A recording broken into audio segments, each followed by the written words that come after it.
मोललता। आज की classes topic मोललता। Topic जो पढ़ेंगे वो मोललता के बारे में। मोललता मोललता क्या है?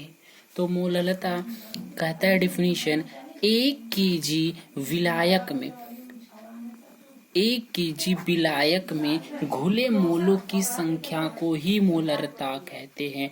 मान लिया जाए विलय की संख्या n है, मान लिया जाए विलय की संख्या n है, और इस विलायक में जो भी घुल रहा है, ये विलायक में जो भी घुल रहा है उसी को कहते हैं मोललता।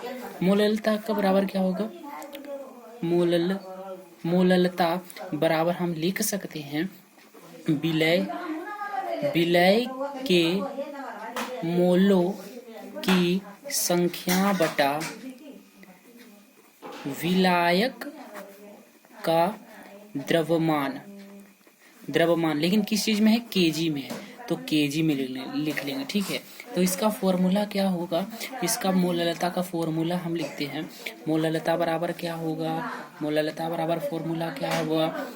विलय के द्रव्यमान और बटा विलय के अनुभार बटा विलायक का द्रव्यमान, वो भी केजी में।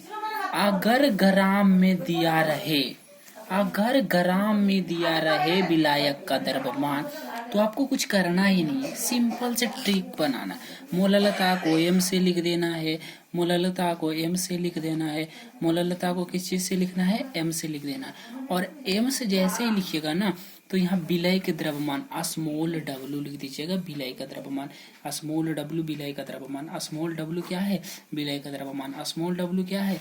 विलय का द्रव्यमान स्मॉल w जो है ना, विलय का द्रव्यमान। इसे और विलय के अनुभार को हम m से सूचित करते हैं, स्मॉल लेटर m से।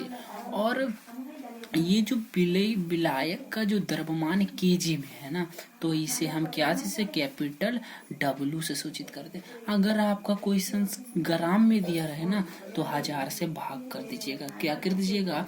1000 से भाग कर दीजिएगा, तो क्या क्वेश्चन बनकर आएगा? स्मॉल W स्मॉल m 1000 बटा कैपिटल W।